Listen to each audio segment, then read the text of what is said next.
ये जो धुन आप सुन रहे हैं ये बदन में सिहरन पैदा करने के लिए काफ़ी है। अपने ऑफिस, घर या जहाँ कहीं भी हो आसपास देख लीजिए, सब कुछ ठीक हो तभी इस वीडियो को देखने के लिए आगे बढ़िए। और इसी बीन की धुन पर सांप जो है मदमस्त होकर नाचता है। आपको लगता होगा कि सांप को बीन की मधुर आवाज़ बहुत अच्छी तरह से सुनाई पड़ती होगी और वो पागलों की तरह उस बीन की आवाज़ की तरफ खींचा चला आता है और नाचता है। दोस्तों, ये बात सही नहीं है। सांप जो है उसके कान नहीं होते और वो बहरा होता है। सांप सुन नहीं सकता, तो वो अपनी जो भी प्रतिक्रिया देता है वो धरती के कंपन यानी वाइब्रेशन और उसकी त्वचा के संपर्क में जो चीज़ आती है उससे अपनी प्रतिक्रिया वो देता है। खतरे को भांप लेता है, जहाँ उसे जाना है, जो काम उसे करना है वो उसी स्पंदन को महसूस करके करता है। और जहाँ तक बात रही कि फिर सपेरे की बीन पे सांप नाचते हुए क्यों दिखता है, जैसे जैसे सपेरा बीन हिलाता है सांप उसी बीन के हिसाब से अपनी गर्दन हिलाता है, अपना फन हिलाता है। तो ऐसा क्यों होता है? दोस्तों, ध्यान देने वाली बात यह है कि जो सपेरे होते हैं वो अपनी बीन के अगले हिस्से पर कुछ कांच के छोटे छोटे टुकड़े लगाए होते हैं और जैसे जैसे वो बीन हिलती है तो वैसे वैसे उन कांच के टुकड़ों से रोशनी टकराकर इधर उधर बिखरती है। उसी रोशनी को देखकर जो कोबरा है या सांप है वो अपना फन हिलाता है। उसको लगता है कोई खतरा सामने है, तो इसलिए वो सतर्क और सजग हो जाता है और जैसे जैसे बीन हिलती है वैसे वैसे वो कांच के टुकड़े हिलते हैं, वैसे वैसे रोशनी का बिखरना जारी रहता है और सांप का गर्दन हिलाना या फन हिलाना जारी रहता है। नमस्कार दोस्तों, अभिनंदन स्वीकार करें जितेंद्र त्रिपाठी का। लेकर आया हूं एक जबरदस्त, रोचक और रोंगटे खड़े कर देने वाली कहानी। तो आइए आगे बढ़ते हैं उस तरफ जहां दो खिलाड़ियों का मुकाबला लाइव मैं आपको दिखाऊंगा। जैसे रेसलिंग या बॉक्सिंग होती है, उनमें से एक खिलाड़ी है ये किंग कोबरा। आइए इनका परिचय पहले जान लेते हैं। किंग कोबरा लगभग 11 करोड़ साल से विभिन्न रूपों में इस धरती पर मौजूद हैं और जो आज का हम रूप देख रहे हैं उसका वो इतना पुराना है। दोस्तों, बेहद खतरनाक और विषैले होते हैं ये किंग कोबरा। एक बार में लगभग 500 mg का वेनम ये स्पिट कर सकते हैं, यानी 500 mg का जो वेनम है, जो विष है, वो फेंक सकते हैं मुंह के बाहर। और मैं विष की बात कर रहा हूं, जहर की नहीं, क्योंकि मैं आपको बता दूं कि विष और जहर दोनों में अंतर होता है। विष जो है यानी वेनम वो नर्वस सिस्टम को अटैक करता है और जो जहर होता है वो छूने पर या खा लेने पर या सूंघने पर अपना असर दिखाता है। जहर यानी पॉइजन। ये जो कोबरा है या इनकी जो विभिन्न जातियां हैं, प्रजातियां हैं, ये लगभग 20 साल तक जिंदा रहते हैं और लगभग 20 किलोमीटर पर आवर की स्पीड से ये रेंग सकते हैं या दौड़ सकते हैं। और इनको रेंगते हुए देखकर बड़े बड़ों को सांप सूंघ जाता है। कोबरा का विष लगभग 5,000 रुपए से लेकर 30,000 रुपए प्रति ग्राम तक बिकता है। और आजकल तो ये जो कोबरा का वेनम है, विष, ये रेव पार्टीज में इस्तेमाल किया जाता है। देखिए कि दिल्ली की एक रेव पार्टी में किस तरह से पुलिस ने छापा मारा और किस तरह जो लोग इसमें लिप्त थे उनको गिरफ्तार किया। एक कोबरा एक बार में लगभग 500 mg का जो विष है वो स्पिट कर सकता है, यानी फेंक सकता है अपने मुंह के बाहर। और ये निर्भर करता है कि उसका साइज क्या है और उसकी प्रजाति क्या है। कोबरा के दांत जो हैं वो ट्यूबुलर होते हैं या खोखले होते हैं। जैसे इंजेक्शन लगाने वाली जो सुई होती है, वो सिरिंज के थ्रू जो लिक्विड दवा है उसको पास करा के शरीर में इंजेक्ट किया जाता है, उसी तरह से कोबरा का दांत भी उस सुई के माफिक होता है। हालांकि उसका शेप जो है उससे अलग होता है, वो अभी मैं आपको बाद में बताऊंगा। और ये जो इसके दांत हैं, ट्यूबुलर दांत, वो इसके सिर के पीछे अंदर एक विषैली थैली होती है, उससे कनेक्टेड रहते हैं, जुड़े रहते हैं। अपने आसपास किसी खतरे को देखकर यह अपनी विषैली थैली पर दबाव बनाकर जोर लगाकर कम से कम 7-8 फुट तक विष को फेंक सकता है, सीधे मुंह की ओर, और वो भी स्पेशली आंखों की तरफ। यानी अगर चश्मा न लगा हो तो आंखों की रोशनी जाने का पूरा पूरा खतरा है। चूंकि कोबरा को ये विष फेंकने में काफी जोर लगाना पड़ता है, और अगर इस प्रक्रिया को बार बार करेगा तो वो काफी थक जाता है। और इसको मैं क्यों कह रहा हूं ये मैं आपको आगे बताऊंगा। वीडियो रोकिएगा मत दोस्तों, ये तो बस रोमांच की शुरुआत है। और हाँ, अगर चैनल आपने सब्सक्राइब नहीं किया तो प्लीज इसको कर लीजिए। दोस्तों यहाँ ये जान लीजिए कि घायल या गर्दन से कटा हुआ कोबरा बेहद खतरनाक होता है। चाइना में एक भाई थे पेंग फैन, वो एक रेस्टोरेंट में शेफ थे और चले थे कोबरा का सूप बनाने। कोबरा को उन्होंने गर्दन की तरफ से काट दिया था और बाकी जो उसका शरीर का हिस्सा था उससे उनको सूप बनाना था। वो जो कटा हुआ गर्दन का हिस्सा था, जिस तरफ उस कोबरे का मुंह था, 15 मिनट के अंदर वो उछलकर उनकी ओर अटैक करता है, उनके मुंह की तरफ आता है और उनको गर्दन पे काट लेता है और उनकी मौत हो जाती है। तो यूं समझ लिए कि जो घायल कोबरा है या कटा हुआ कोबरा है वो बेहद खतरनाक होता है। कोबरा का जो विष होता है वो न्यूरोटॉक्सिक होता है, यानी नर्वस सिस्टम के लिए बेहद ही खतरनाक, सीधे बेहोशी की ओर ले जाता है। और टाइमली अगर उपचार न मिल पाए तो व्यक्ति की मौत भी हो सकती है, बल्कि ज्यादातर केसेस में हो ही जाती है।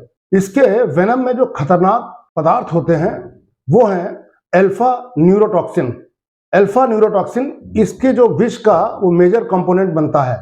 और इसके अलावा जो दो और पदार्थ होते हैं वो हैं साइटोटॉक्सिन और फॉस्फोलिपासेस। ये तीनों पदार्थ मिलकर कोबरा के विष को अत्यंत मारक और घातक बना देते हैं। और इसीलिए शायद कहते हैं कि सांप के कांटे का कोई इलाज नहीं।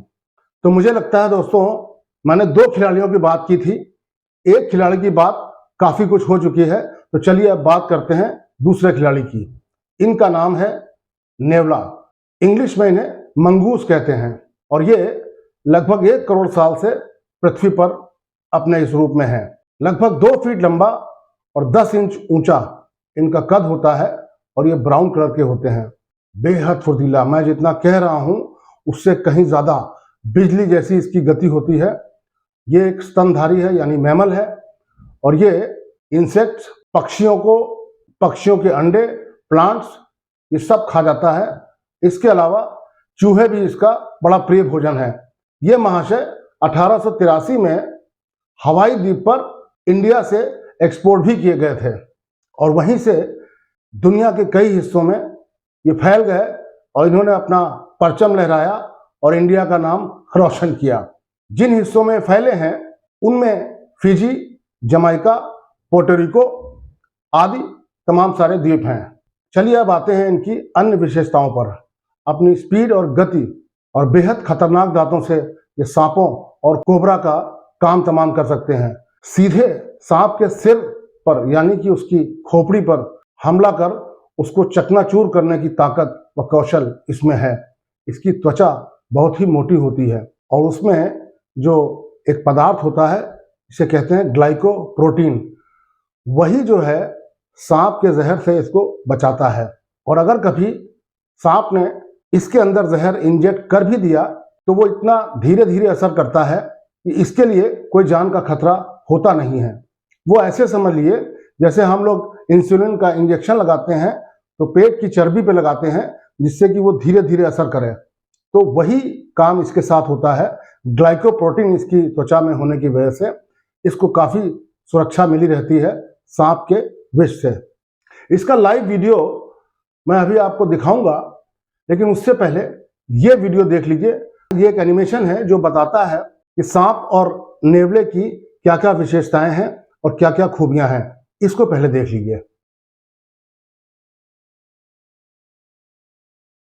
देखिए, इस वीडियो में ये बताया जा रहा है कि कोबरा और नेवले की अगर लड़ाई होगी तो किसका एडवांटेज है और किसका डिसएडवांटेज है। अब जब कोबरा इस पे हमला करता है तो जो नेवला है वो बिजली की गति से अपने आप को, अपनी पोजीशन को बदलता है और उसके वार से बचता है। और इसी तरह उसको थकाते हुए इस बैटल को जीत लेता है। अब कोबरा अगर किसी इंसान को इस तरह से काटे तो उसका पूरा नर्वस सिस्टम और जो मसल्स हैं उसका कनेक्शन टूट जाता है, यानी ब्रेकडाउन हो जाता है। मगर नेवले को अगर ये काटता है तो उसकी स्किन के अंदर जो ग्लाइकोप्रोटीन है वो बिल्कुल इनइफेक्टिव कर देता है कोबरा के विष को। और लेकिन ये कोबरा के लिए ही बात सच है। अगर जो सांप है वो कोबरा की जगह वाइपर होगा या बो होगा, BOA नाम से एक सांप है जो काफी जहरीला होता है, तो उस केस में इस नेवले की जान के लिए बिल्कुल खतरा हो जाएगा और इसकी मौत हो सकती है। चलिए इससे आगे बढ़ते हैं और अपने लाइव वीडियो की तरफ चलते हैं, जो मैंने आपसे वादा किया था कि आज मैं आपको दिखाऊंगा। दोस्तों, ये बिल्कुल रॉ वीडियो है, इसमें कोई साउंड, कैमरा, एक्शन या म्यूजिक इफेक्ट नहीं है। ये मेरे किसी दोस्त ने मुझे भेजा था, तो मुझे ये वीडियो बनाने का आइडिया आया। देखिए और इसका आनंद लीजिए। अब दोस्तों, सांप और नेवले की लड़ाई, ये कहावत भी है। लोग कहते हैं ना कि सांप और नेवले जैसी लड़ाई। इसका मतलब क्या होता है? इसका मतलब होता है कि दोनों में से कोई एक ही जिंदा रहेगा, या वो या ये। तो चलिए दोस्तों, आपको दिखाता हूं, जैसा मैंने प्रॉमिस किया था कि लाइव वीडियो। दोनों खिलाड़ी मैदान पर पहुंच चुके हैं। हल्की हल्की बारिश हो रही है, थोड़ी बारिश हो भी चुकी है, मैदान पूरा गीला है। अब दोनों अपने अपने कौशल से, अपनी अपनी ताकत से अपने प्रतिद्वंदी को कैसे हराएंगे या कैसे हमला करेंगे, ये देखिए। जी हाँ, देखिए कि काल्पनिक स्टेडियम दर्शकों से खचाखच भरा है और दो जानी दुश्मनों के बीच जानलेवा और सनसनीखेज मुकाबला शुरू होने को है। दोनों एक दूसरे की जान लेने के लिए जूझ रहे हैं, गुत्थम गुत्था हो रहे हैं। और ये जो कोबरा है, ये कई बार नेवले के ऊपर अपना विष फेंक चुका है, उगल चुका है, और कई बार फेंकने के चक्कर में ये थक चुका है। जैसा कि मैंने आपसे बताया था पहले कि मैं आपको बताऊंगा कि ये थक जाता है तो फिर क्या होता है। नेवले की पूरी कोशिश है कि वो इसको थका दे, और कोबरा जितने बार भी नेवले के ऊपर अटैक करता है उतने बार नेवला जो है बिजली की गति से इधर उछलता है, उधर उछलता है, इधर भागता है, उधर भागता है, और कोबरा के हमले से अपने आप को बचाए रखता है, तब तक कि जब तक कोबरा पूरी तरह थक नहीं जाता। इसमें आप देखिएगा कि नेवला जो है पूरे समय कोबरा के सर पे ही अटैक करता है, कहीं और नहीं। सिर्फ उसका निशाना कोबरा का सिर है। कई बार नेवले ने कोबरा के ऊपर अटैक किया मगर वो बच गया, लेकिन फिर भी उसका निशाना वही उसका सिर है। और देखिए क्या होता है।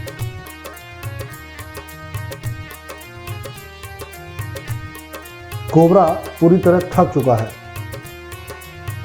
तो कई बार विष फेंकने के चक्कर में और कई बार ताकत लगाने के चक्कर में कोबरे का दम निकल चुका है। अभी भी नेवला जहां अटैक करना चाह रहा है, जहां प्रहार करना चाह रहा है, उसका निशाना बस एक ही है, कोबरे का सिर। कोबरा इतनी लंबी लड़ाई के बाद एकदम शिथिल हो चुका है। ये देखिए, सिर्फ सिर पर अटैक, सिर्फ सिर पर। और देखिए फाइनली अंततः नेवला ने कोबरे का सिर तोड़ दिया है। यही इसका निशाना था, यही इसका एकमात्र लक्ष्य था। कोबरा अपनी जान से हाथ धो बैठा है। दोस्तों, ये लड़ाई लगभग एक तरफा लड़ाई होती है। आंकड़ों के अनुसार जब भी कोबरा और नेवला की लड़ाई होती है 80% सांप के मरने की ही संभावना होती है। गया, कोबरे का काम तमाम हो चुका है। कोबरा अब दुनिया से दूर जा चुका है, बहुत दूर, इस कदर दूर कि अब लौट के आना मुश्किल ही नहीं, नामुमकिन है। तो दोस्तों, इस लड़ाई का अंत हुआ, समापन हुआ। जीत जिसकी होनी थी उसकी हो चुकी है। और जिसकी मौत होनी थी वो हो चुकी है।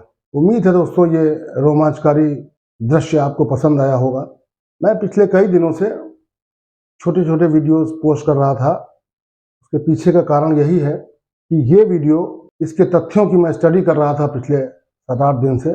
आज मुझे मौका मिला, मैंने सोचा इसको मैं बनाऊं और आपके समक्ष पेश करूं। तो दोस्तों, उम्मीद है कि ये प्रस्तुति आपको पसंद आई होगी। ज़रूर आपके अंदर रोमांच पैदा हुआ होगा। वीडियो पसंद आया हो तो कृपया इसको सब्सक्राइब करें, हमारे चैनल को लाइक करें, शेयर करें और अपना आशीर्वाद यूं ही बनाए रखें। नमस्कार।